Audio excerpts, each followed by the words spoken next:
احلى مسا عليكم يا اصحابي، هوبا جيمنج بيحييكم. في الفيديو ده هنتكلم عن مشكله الدمج الوهمي، اللاج والتقطيع وانتشار الطلقه. هنحل جميع المشاكل مع بعض للاجهزه الضعيفه والقويه. بس قبل ما نبدا الشرح ما تنسونيش من لايك والشير واشتراك في القناه. احلى مسا عليكم يا اصحابي، هوبا جيمنج بيحييكم.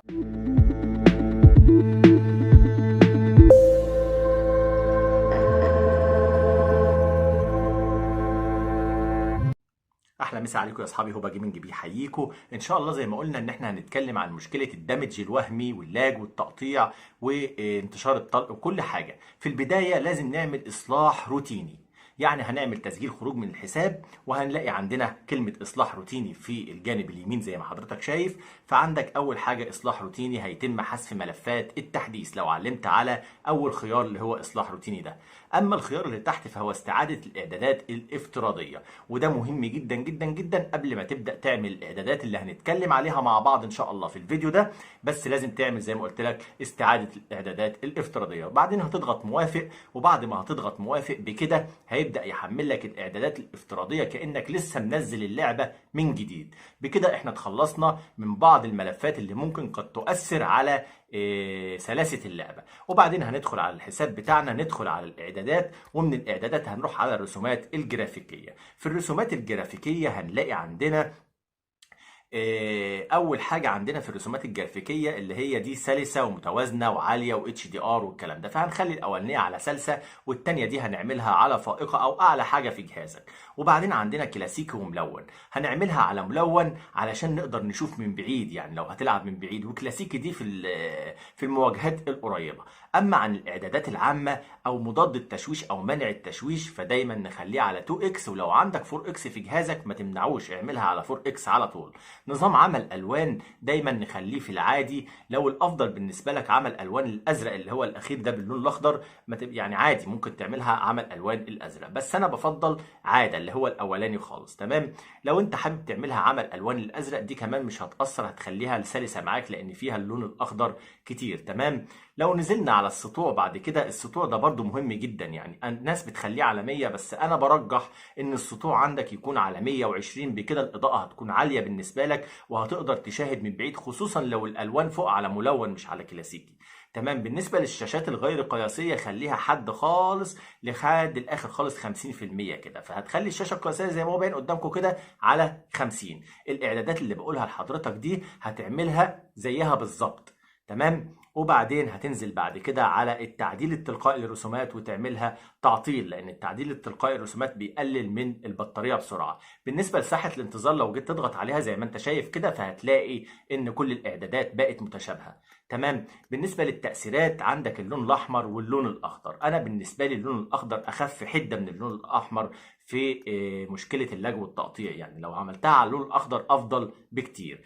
بعدين اعدادات الصوت لو حابب تعملها على منخفضه برضو ده شيء كويس جدا، لكن انا عاملها عندي على مرتفعه، واعدادات الصوت مفيش فيها اصلا اي مشكله اصلا سواء في اللاج او في التقطيع او الكلام ده. فسواء على منخفضه او مرتفعه مفيش فيها مشكله. عناصر التحكم المتقدمه لو نزلنا بقى عند اللحظات البارزه تحت واعاده عرض مقطع التصفيه، دول اهم حاجه تعملهم تعطيل لو جهازك مش هيسمح اصلا ان انت تتعامل يعني بالجرافيك العالي. بس لو عملتها تفعيل في اللحظات البارزه هتلاقي ان بيقول قد يؤثر على سلاسه المباريات، يعني التحذير اصلا مكتوب قدامك، فمن الافضل ان هي تكون تعطيل. اما بالنسبه لاعاده عرض مقطع التصفيه فبيحدث سخونه اثناء اعاده عرض مقطع التصفيه، يعني ممكن يكون فرط سخونه في الجهاز وده هيأثر على اللاج وعلى سلاسه المباراه بالنسبه لك، فاعملها برضو على تعطيل. بالنسبه للغه علشان بسجل معاكم فانا عاملها لغه عربيه، لكن اثناء اللعب لو عملتها اللغه الصينيه او اليابانيه زي ما حضرتك شايف فدي بتبقى اخف لغه على الجهاز يعني بالنسبه لك. فلو عملتها اللغه الصينيه زي ما هو واضح كده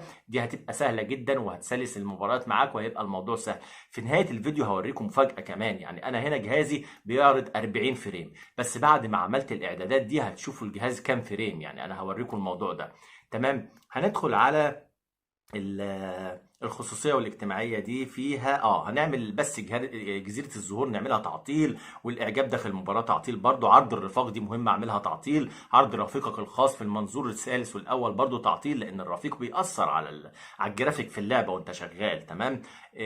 كل الحاجات اللي قدامك دي او الاعلانات اللي قدامك زي ما بقولها لك بالظبط تعملها، عرض رفيق المعركه وعرض رفيق الصديق والحاجات دي كلها اعملها تعطيل، ما تعملهاش تفعيل، دي هتأثر في اللعب لان بتزود الجرافيك وبتزود الحركات بالنسبه لك، فالفريم بيبدأ يقع معاك. تمام. عندك ميزه الاهتزاز دي اعملها اغلاق للاجهزه اللي بتسمح بالاهتزاز، يعني انا جهازي ما بيسمحش بالاهتزاز، ما هي اصلا طبيعي عندي اغلاق، لكن لو معموله فتح الافضل بالنسبه لك ان انت تعملها على اغلاق. بكده يبقى احنا قلنا يعني مجمل الحاجات اللي ممكن تأثر على سلاسة المباريات بالنسبة لنا. شوفوا بعد ما عملنا الكلام ده حركة اللاعب في اللوبي عاملة ازاي، كمان حركة اللاعب اثناء تشغيل الجيم جوه هتلاقيها سلسة جدا جدا، والدروب فريم قليل بالنسبة لك.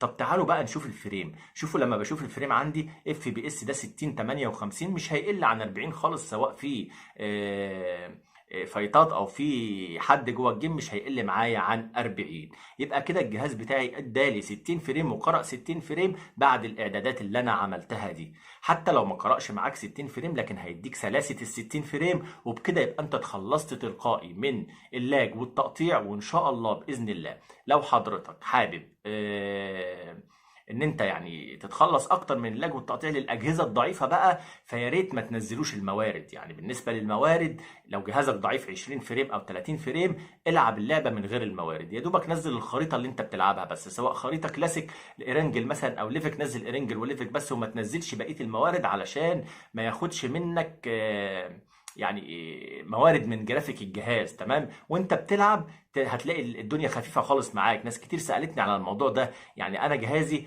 20 فريم و30 فريم اعمل ايه، وطبقت الاعدادات دي وبرده ما في مشكله عندي. المشكله هنا حضرتك ان الاجهزه ال 20 فريم وال30 فريم خصوصا لو الرامه بتاعتها 3 جيجا او 2 جيجا صعب جدا ان هي تشغل بابجي بسلاسه. فالواضح قدام حضرتك حالا ان انت المفروض تشيل اللي هي الموارد. تمام. هتشيل الموارد من اللعبه وهتلعب بس بالحاجه اللي انت محتاجها. انت مجبر على هذا الوضع لان جهازك اصلا اقل حاجه لانك تشغل لعبه ببجي موبايل المفروض في الوقت الحاضر 4 جيجا رام. فالناس اللي عندها جهاز 3 جيجا رام او 2 جيجا رام دول يا جماعه ما يشتغلوش بالموارد، يمسحوا الموارد خالص من اللعبه ويلعبوا بالخريطه بس اللي بيلعبوها. يعني ينزلوا خريطه ارنجل مثلا بيلعبوها، خلاص ارنجل.